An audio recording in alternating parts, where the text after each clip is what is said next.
21শে April সকাল 7:35 Vatican city থেকে ছড়িয়ে পড়ে এক শোক বার্তা, যা মুহূর্তেই আচ্ছন্ন করে পুরো বিশ্বকে।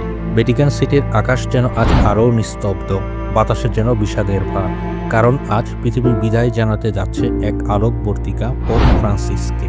তিনি ছিলেন শুধু একজন ধর্মীয় নেতা নয়, ছিলেন মানবতার এক জীবন্ত প্রতিছবি। এই ভিডিওটি তার স্মরণে আমাদের তরফ থেকে এক গভীর শ্রদ্ধাঞ্জলি। চলুন ফিরে তাকাই তার জীবন, দর্শন এবং সেই অসাধারণ বার্তার দিকে, যা আজও আমাদের হৃদয়ে আলো জ্বালিয়ে রাখে। অজানা অধ্যায়ের এই পর্বে আমরা আলোচনা করব ক্যাথলিক খ্রিস্টানদের প্রধান ধর্মগুরু পোপ ফ্রান্সিসের জীবন ও অবদান সম্পর্কে। অজানা অধ্যায় চ্যানেলে আপনাকে স্বাগত। আপনি যদি ইতিহাস সম্পর্কিত ভিডিও পছন্দ করেন, তাহলে অজানা অধ্যায় চ্যানেলটি সাবস্ক্রাইব করে বেল আইকনে ক্লিক করুন। অজানা অধ্যায়ের ভিডিওগুলো ফেসবুকে দেখে থাকলে আমাদের ফেসবুক পেজ লাইক এবং ফলো করে আমাদের সাথে থাকুন। চলুন শুরু করা যাক।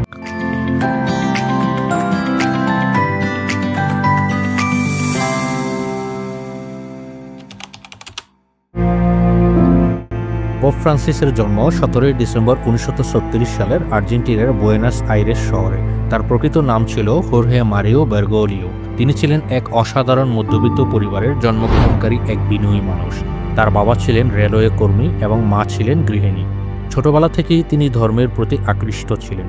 তিনি রসায়নে ডিগ্রি অর্জন করেন এবং পরে জেসুইট ধর্মগোষ্ঠীতে যোগ দেন, যেখানে মানব সেবা, দারিদ্র্যের পাশে দাঁড়ানো এবং বিনয়কে প্রাধান্য দেওয়া হয়। 2013 সালে 13ই মার্চ পোপ ষোড়শ বেনেডিক্ট যখন পদত্যাগ করেন, তখন হোর্হে মারিও বেরগোলিও নির্বাচিত হন নতুন পোপ হিসেবে।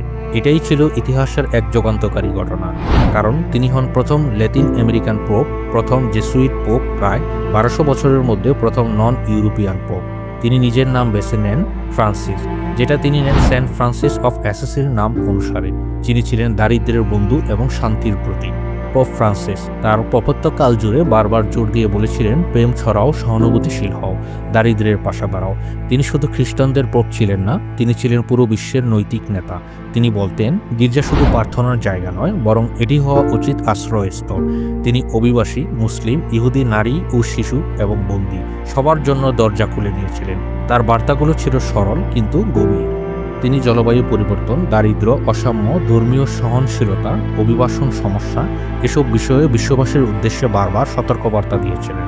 তার বিখ্যাত উক্তিটি হলো, আমি কে যে কাউকে বিচার করব, যা তিনি বলেছিলেন LGBTQ সম্প্রদায়ের প্রতি সহানুভূতি জানিয়ে। তিনি কখনো ক্ষমতার সামনে নত হননি, বরং যুদ্ধবিধ্বস্ত এলাকা ভ্রমণ করেছেন, বন্দীদের পা ধুয়েছেন, এমনকি শরণার্থী শিবিরে গিয়ে তাদের হাতে নিজের খাবার তুলে দিয়েছেন। তার দৃষ্টিতে সবার ওপর মানুষ সত্য, ধর্মজাতি, লিঙ্গ এসব সবকিছুই গৌণ।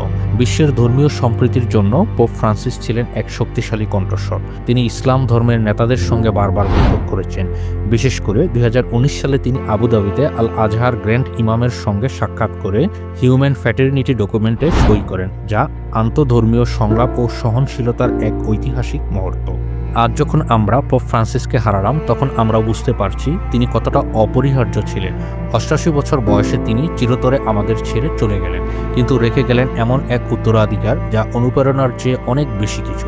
তার জীবনের প্রতিটি অধ্যায় আমাদের শেখায় কিভাবে বিনয়ী থাকা যায়, কিভাবে ক্ষমা করা যায়, কিভাবে সত্যিকার অর্থে ভালোবাসতে হয়। আজ আমরা শোকাহত, তবে আমাদের মনে রাখতে হবে, পোপ ফ্রান্সিস আমাদের জন্য কাঁদতে বলতেন না, বরং আমাদের হৃদয়ে মানবতার জাগ্রত রাখতে বলতেন। তার দেখানো পথেই হোক আমাদের চলার দিশা। আমাদের ভিডিওগুলো ফেসবুকে দেখতে চাইলে অজানা অধ্যায়ের ফেসবুক পেজ লাইক এবং ফলো করুন। পরবর্তী ভিডিও আপলোড হওয়ার সাথে সাথে দেখতে চাইলে অজানা অধ্যায় চ্যানেলটি সাবস্ক্রাইব করে বেল আইকনটি ক্লিক করুন। ভিডিওটি দেখার জন্য অসংখ্য ধন্যবাদ।